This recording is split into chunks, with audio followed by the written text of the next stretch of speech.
A baby stirs. Somewhere in a quiet soul apartment, a small fist opens and closes, a breath catches, and the first sound of discomfort begins to rise into the air. In most homes, this moment triggers instant motion, a voice rushing in, arms lifting, sound layered over sound. But here, nothing moves. A mother sits nearby, close enough to see everything, and she simply watches. No panic. No performance of comfort. Just stillness, held like something sacred. To an outside eye, this might look like hesitation. Or worse, neglect. We have been taught that love sounds like constant reassurance, that good parenting means never letting silence sit too long. Yet in this small, unremarkable room, something older is happening, something deliberate. The mother is not ignoring her child. She is reading him. This quiet form of attentiveness has a name, one most of the world has never learned to translate. It is not a parenting technique. It is not written in any manual passed between generations of tired new mothers abroad. They call it Nunchi. And to understand why this stillness matters, we first have to understand what it's teaching long before a single word is ever spoken. Nunchi has no clean English equivalent, which may be part of why the West has never fully understood it. Loosely, it means the ability to sense the emotional temperature of a room before acting within it, to feel tension, mood, and unspoken need, and to respond with precision rather than impulse. For centuries, Korean adults have used it to navigate family, hierarchy, and social harmony. What's less known is that it doesn't begin in adulthood. It begins in the crib, where many caregiving traditions treat every cry as an emergency to be silenced immediately. Nunchi-based parenting treats it as information to be understood. A mother pauses before lifting her child, not out of distance, but out of attentiveness. She is listening for what the cry actually means. Is it hunger, discomfort, boredom, or simply the need to be witnessed? That half-second of stillness is not withheld love. It is a rehearsal. Soft eye contact instead of exaggerated expression. A measured tone instead of a flood of soothing noise. A short pause before response instead of instant intervention. Each of these becomes a quiet lesson in emotional literacy, absorbed long before language exists to explain it. While Western instinct often treats discomfort as something to erase immediately, Korean caregiving treats it as something to first understand. One extinguishes the feeling. The other listens to it. But if infants are wired to absorb emotional cues this early, this precisely, what happens when that early environment offers no room to listen at all? A newborn's nervous system is not finished. It arrives soft, unshaped, still learning what the world is like, and it takes its earliest cues not from words, but from rhythm. How often does comfort arrive? How quickly does noise follow discomfort? How much space exists between a feeling and a response? These small, invisible patterns quietly teach a developing brain what safety feels like, long before memory can hold onto any of it. In homes filled with constant motion, flashing screens, layered sound, instant reactive soothing at the first flicker of distress, a baby rarely encounters a moment where it must sit, even briefly, with an uncomfortable feeling. Every disturbance is intercepted before it can be processed. Over time, the nervous system adapts to expect rescue rather than regulation. It learns dependency before it ever learns capacity. Nunchi-based stillness works differently. Those brief, patient pauses are not empty space. They are windows, small, repeated moments where an infant's brain gets the chance to notice a feeling, sit inside it, and settle without external interference. Not abandonment. Practice. Slowly, almost invisibly, the nervous system begins to trust that discomfort is survivable, that it doesn't require immediate rescue to pass. This isn't a parenting theory.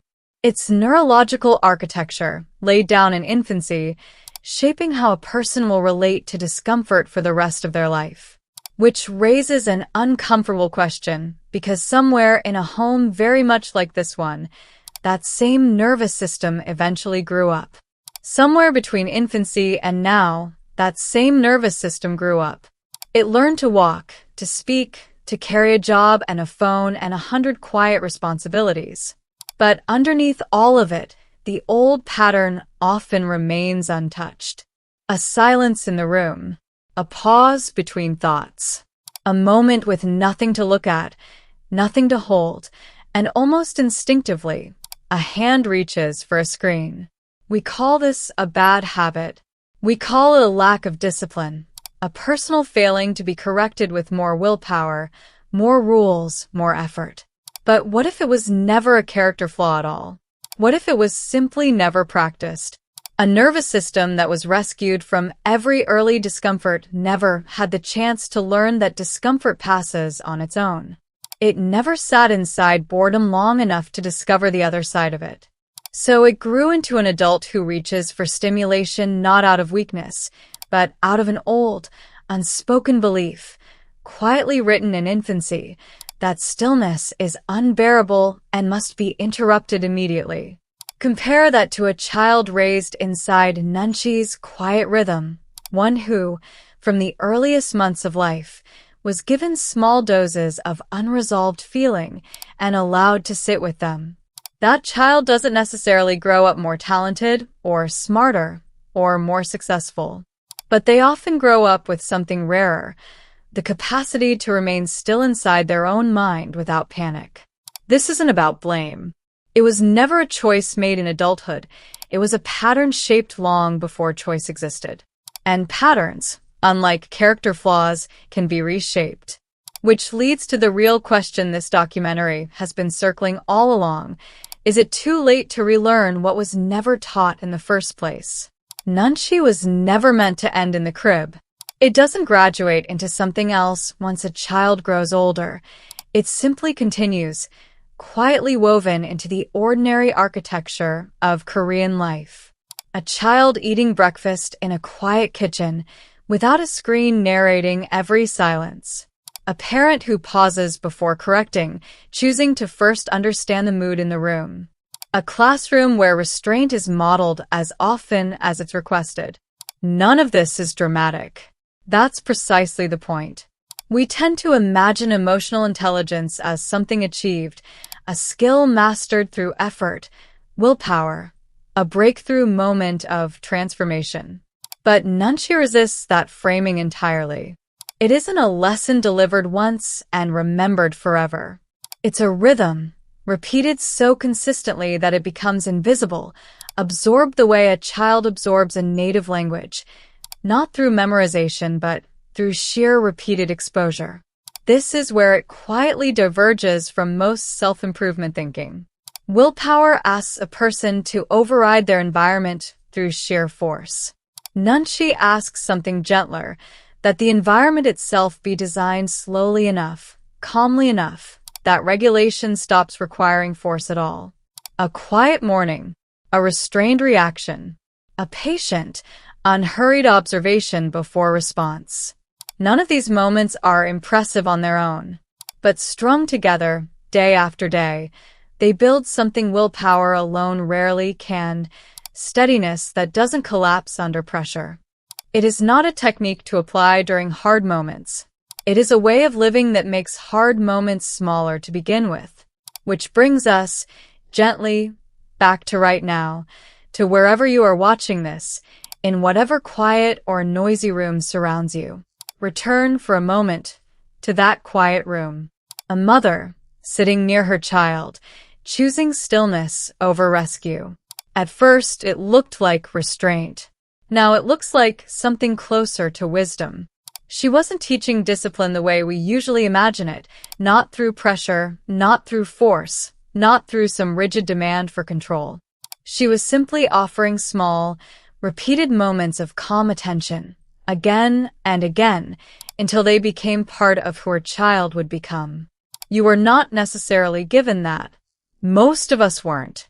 But the nervous system, however it was shaped early on, remains capable of learning new rhythms for the rest of life. Not through forcing yourself harder. Not through another rule, another routine, another form of self-punishment disguised as growth. Discipline, seen this way, stops being a battle against yourself. It becomes something quieter, a willingness to sit inside a feeling a little longer before reacting to it. A pause before the phone. A breath before the response. Nobody is born disciplined. Some are simply given more practice at stillness than others. And practice, unlike fate, is something you can still choose.